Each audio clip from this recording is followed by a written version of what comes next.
नमस्कार, आप देख रहे हैं न्यूज फॉर नेशन और मैं हूं आपके साथ शिप्रा झा। चुनाव के ठीक पहले बिहार सरकार की तरफ से एक बड़ा तोहफा नियोजित शिक्षकों को दिया गया है। कई सारी ऐसी मांगे जो नियोजित शिक्षक उठा रहे थे, उसको सरकार ने पूरा कर दिया है। हालांकि विपक्ष की तरफ से अभी यही कहा जा रहा है कि ये सिर्फ और सिर्फ एक चुनावी लॉलीपॉप है और चुनाव से पहले वोट बैंक के लिए ये सब कुछ सरकार ने किया है। आज इसी मुद्दे पर बातचीत करेंगे रालोसपा के मुख्य प्रवक्ता अभिषेक झा से। रालोसपा से बात इसलिए क्योंकि लगातार रालोसपा ने शिक्षा के ऊपर कई सारे आंदोलन किए हैं और उनका ये आरोप भी रहा है सरकार पर कि शिक्षा विभाग को लेकर सरकार ने कुछ बड़ा नहीं किया है। सबसे पहले तो बहुत बहुत स्वागत है सर आपका न्यूज फॉर नेशन। बहुत बहुत शुक्रिया आपका। पहला क्वेश्चन तो मेरा आपसे यही है कि नियोजित शिक्षकों के लिए जो ये चुनाव से ठीक पहले अचानक से ये बड़ा फैसला लिया है, इसको रालोसपा किस तरीके से देखती है? देखिए, रालोसपा एक ऐसी पार्टी है जिसने लगातार शिक्षा के मुद्दे को पूरे बिहार में और पूरे देश के पटल पे उठाया है। हम लोग हमेशा से चाहते हैं कि जब तक बिहार शिक्षित नहीं हो पाएगा तब तक हम आगे नहीं बढ़ सकते हैं। आपने ठीक कहा कि नियोजित शिक्षकों की मांगों को अभी पूरा किया गया है, आंशिक रूप से ही चुनाव से जस्ट पहले। आप ये बताइए कि यह जो उनकी मांगे थीं, यह आज की मांगे थी? कितने वर्षों से वे लोग संघर्ष कर रहे थे, लेकिन उस समय कितना पक्षपातपूर्ण रवैया सरकार का रहा करता था। एकदम बर्बरता से लाठीचार्ज किया जाता था इन लोगों पर, आंसू गैस के गोले छोड़े जाते थे, एफआईआर तक कर दिया जाता था। कितने ऐसे हमारे नियोजित शिक्षक भाई हैं जिन लोगों को अपनी जान तक गंवानी पड़ी है इस पूरे संघर्ष और आंदोलन में। उस वक्त ये सरकार क्या कहती थी?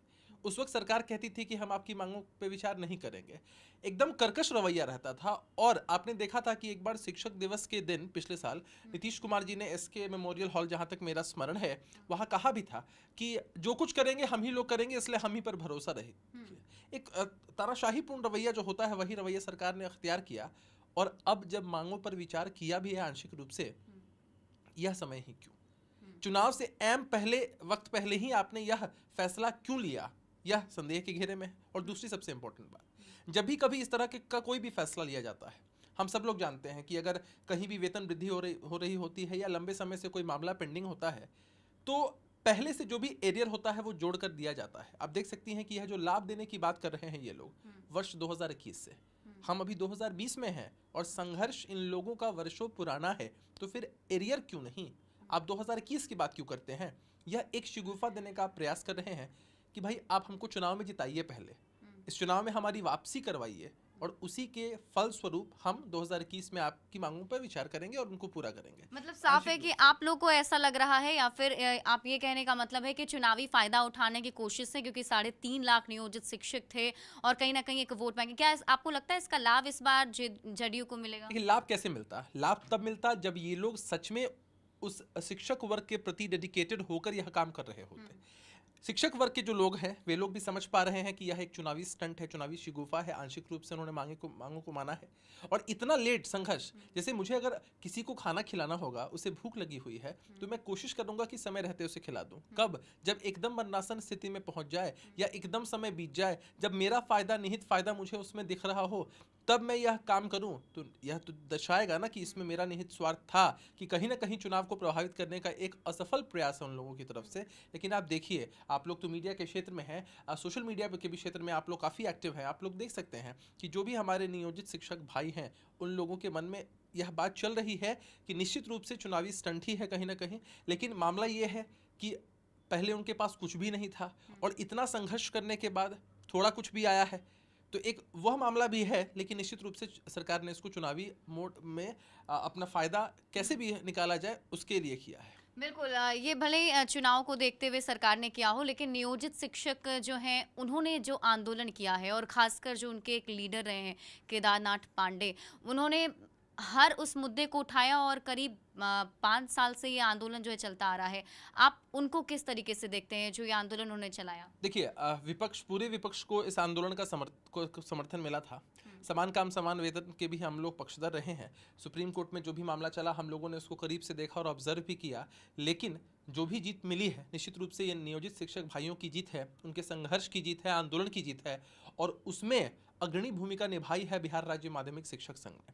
आदरणीय केदारनाथ पांडे जी उसके नेता हैं, बड़े वरिष्ठ हैं, बिहार में बहुत सम्मानित हैं और एक सबसे प्रसिद्ध शिक्षक नेता के रूप में आज पूरे बिहार में स्थापित हैं।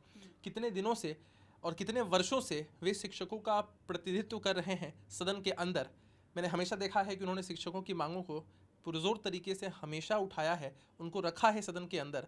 और यह जो पूरा आंदोलन था, इस आंदोलन में भी इन लोगों की इतनी अग्रणी भूमिका रही कि ये लोग सरकार के सामने कभी झुके नहीं, कभी डिगे नहीं, और इन्होंने पुरजोर तरीके से अपनी मांगें उठाई। हालांकि सारी मांगें अभी तक पूरी नहीं हो पाई हैं, जिसका अफसोस इन लोगों को भी होगा और हम लोगों को भी है। लेकिन वो कहते हैं ना, अंग्रेजी में कहावत है कि something is better than nothing.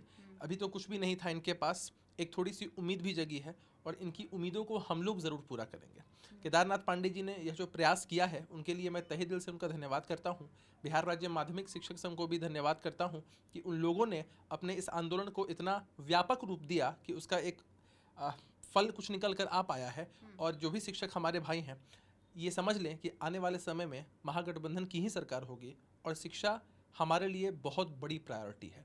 और इस प्रायोरिटी को पूरा करने के लिए हम चुनाव में जब जीत कर आएंगे तो निश्चित रूप से उनके लिए और बेहतर करेंगे। चलिए, बहुत बहुत शुक्रिया हमारे साथ जुड़ने के लिए। तो रालोसपा के मुख्य प्रवक्ता अभिषेक झा हमारे साथ थे, जिन्होंने साफ साफ कहा कि ये संघर्ष जो नियोजित शिक्षकों ने किया है, कहीं ना कहीं उनकी जीत है। हालांकि अभी तक सरकार ने पूरी मांगें नहीं मानी है और उन्होंने ये भी कहा कि चुनाव के ठीक पहले इस मांग को मानने का मतलब साफ है कि एक चुनावी स्टंट है और सरकार ये चाहती है कि इस बार भी नियोजित शिक्षक उन्हें जिताए, उसके बाद वो आगे का जो काम होगा नियोजित शिक्षकों के लिए वो करेंगे। तो कहीं ना कहीं एक चुनावी स्टंट है, लेकिन जो नियोजित शिक्षक का संघर्ष था उसकी जीत जरूर हुई है।